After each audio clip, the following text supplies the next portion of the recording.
Good morning সবাইকে। আমি প্রিয়াঙ্কা, আমার চ্যানেল প্রিয়াঙ্কা বণিক ব্লগের আরও একটি নতুন ব্লগে আপনাদের সকলকে জানাই স্বাগত। আশা করি আপনারা সকলেই ভালো আছেন এবং সুস্থ আছেন। তবে আমার শরীরটা জানেন তো বিশেষ ভালো নেই, বেশ খারাপ হয়েছে। এমনি শরীর খারাপ নয় যেমন তেমন। কি হয়েছে বলুন তো?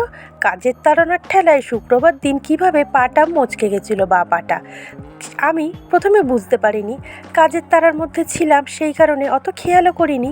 হঠাৎ শুক্রবার রাত থেকে পায়ে ব্যথা শুরু হয়।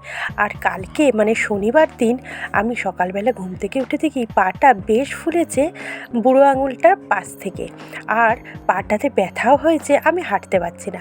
আপনারা হয়তো খেয়াল করলে দেখবেন আমি বেশ ঘুরিয়েই কিন্তু ক্যামেরার সামনে আসছি। তো যাই হোক, কষ্টসৃষ্ট করে ভিডিওটা তো শ্যুট করেছি, কিন্তু শুধু ভিডিও শ্যুট করলেই তো হয় না। আমরা সকলেই জানি ভিডিওটার পেছনে কতখানি খাটতে হয়, যার কারণে আপনাদের সামনে একটা গোছানো সুন্দর ভ্লগ আমরা রেডি করে আনতে পারি। তো শরীর খারাপের ঠেলায় আমার আর কালকে ইচ্ছা করছিল না যে ভিডিও সেট করা, এডিট করা, ভয়েস দেওয়া, মিউজিক অ্যাড করা, এই সমস্ত কিছু করতে।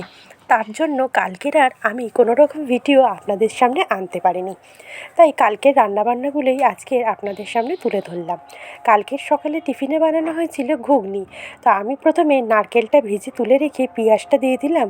পেঁয়াজটা বেশ খানিকটা ভাজা হয়ে যেতে টমেটোটা দিয়ে দিলাম, আর দিয়ে দিয়েছিলাম শুকনো লঙ্কা, আদা বাটাটা। ঘুগনিটা করে আর কালকে প্রথমে কড়াইশুঁটির কচুরি করার কথা ঠিক হয়েছিল। তারপরে দেখা গেল ফ্রিজে বেশ খানিকটা পালং শাক আর কিছুটা ধনেপাতা আছে, সেই কারণে কালকে সবুজ লুচি করা হয়েছিল কড়াইশুঁটির কচুরি বাদ দিয়ে।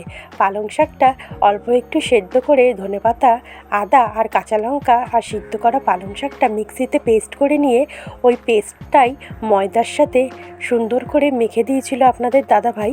তবে যেরকমটা মানে ময়ম দেওয়া হয়, রিফাইন তেল, একটু লবণ, সামান্য একটু চিনি দিয়ে ময়দাটা মাখা হয়েছিল।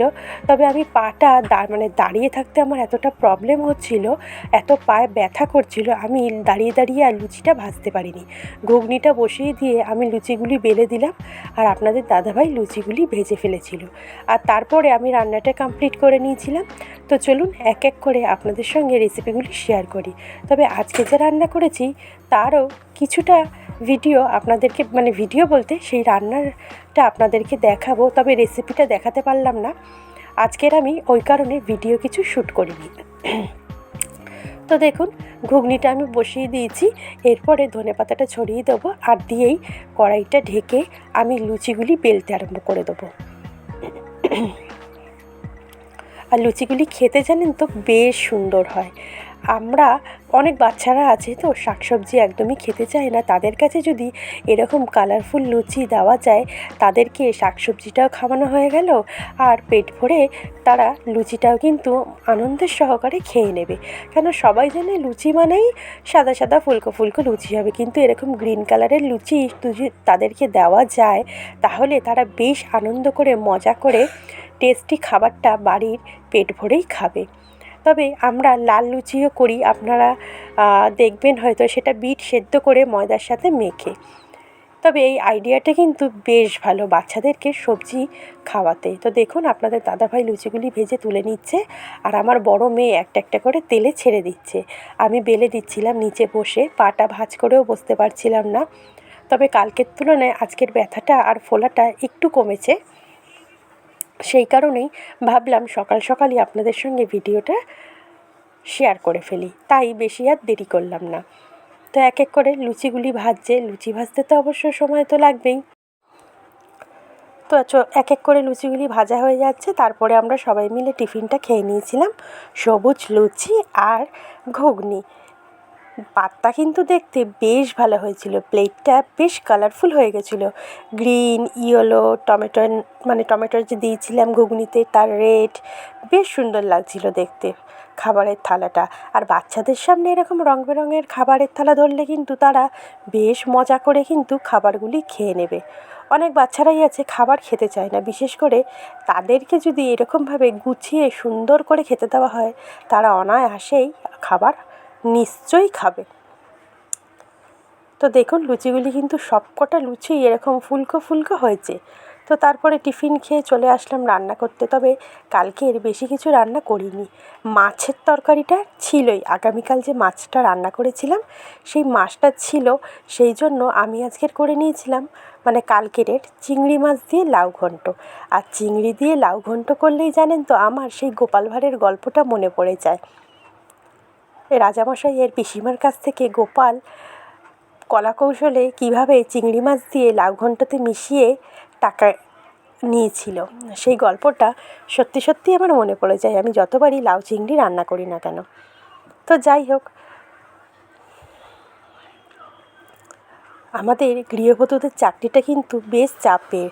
সারাদিন সংসারের পেছনে কাজকর্ম করে, বাচ্চাদের দেখাশোনা করে, তাদের পিছনে খাটাখাটনি সেরে, নিজেদের শরীর খারাপকে তুচ্ছ-তাচ্ছিল্য করে সময় মতো সকলের মুখের সামনে খাবার দেওয়ার পরেও আমাদের কপাল দেখুন সবসময় শুনতে হয় আমরা নাকি কোনো কাজই করি না, সারাদিন হয়তো আড্ডা মেরে বসে ঘুরে বেরিয়ে মোবাইল দেখেই কাটাই। আমরা যদি একদিন স্ট্রাইক করে দিই, আপনারা নিজেরাও জানেন না যারা এই সমস্ত কথাবার্তাগুলি বলেন যে ঘরের গৃহবধূদের কী কাজ, খালি তো দুটো রান্না করা, সব তো আমরা সব কিছু করেই দিই, শুধু কি বাজার দোকান আর কুটে কাটা দিলেই হয়ে গেল?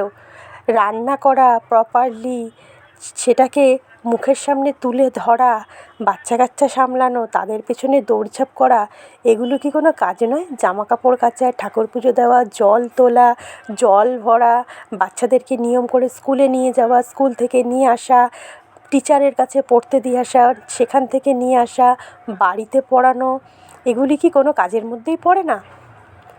আমাদেরও এক এক দিন ইচ্ছা হয় ছুটি নিতে, কিন্তু আমরা কোনো দিনই সেইটা নিতে পারি না।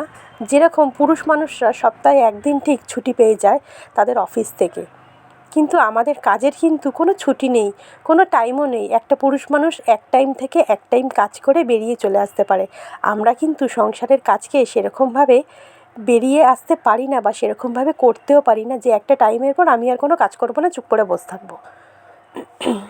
সেটা কোনো দিনই একটা গৃহবধূর ক্ষেত্রে সম্ভব নয়। তবুও আমাদের কাজটা কারোর চোখেই পড়ে না, সমস্ত কাজ করার পরেও কথা শুনতে হয় আমরা কোনো কাজই করি না। তো যাই হোক, আমাদের লাউ ঘন্টটা হয়ে গেল রান্না করা চিংড়ি মাছ দিয়ে। তারপরে কালকে যেহেতু শনিবার ছিল, কালকে একটু বেগুন পোড়া করেছিলাম। আর বেগুন পোড়াটা আমি করি কীভাবে বলুন তো? বেগুনটার মধ্যে একটু ছুরি দিয়ে দিয়ে রসুন দিয়ে দিই বেগুনের ভেতরে, আর তার সাথে দিই একটা টমেটো পোড়া, আর তার সাথে গোটা শুকনো লঙ্কা পুড়িয়ে একসাথে কাঁচা পেঁয়াজ, ধনেপাতার লবণ, সর্ষের তেল দিয়ে সুন্দর করে মেখে নিই।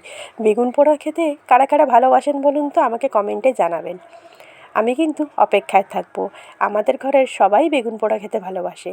আগে অবশ্য মঙ্গলবার করতাম, কিন্তু এখন মঙ্গলবার আমার ছোটো মেয়ের জন্মবার দেখে মঙ্গলবার দিন করা হয় না, হাতে তাই থাকে একটাই দিন, শনিবার দিন। তাই কালকে শনিবার ছিল দেখে একটা বড় সাইজেরই বেগুন পোড়া বানিয়েছিলাম। আর বেগুনটাও আমি এরকমভাবেই গ্যাসের মধ্যে, রুটি চাকনির মধ্যে এরকমভাবে বেগুনটাকে ভালো করে ধুয়ে নিয়ে একটুখানি সর্ষের তেল মাখিয়ে নিয়ে আর রসুনগুলি বেগুনের মধ্যে দিয়ে বেগুনটাকে এইভাবে পোড়াই। আর রসুনগুলিও আমি বেগুন পোড়ার সাথে মেখে নিই। দারুণ কিন্তু টেস্ট হয় জানেন এরকমভাবে বেগুন পোড়া। যারা কোনো দিনও খাননি একবার খেয়ে দেখতে পারেন, দেখবেন বেশ ভালো লাগবে খেতে। তবে বেগুনটা একটু মাঝখান দিয়ে কেটে দেখে নেবেন, বেগুনে কিন্তু অনেক সময় পোকা থাকে।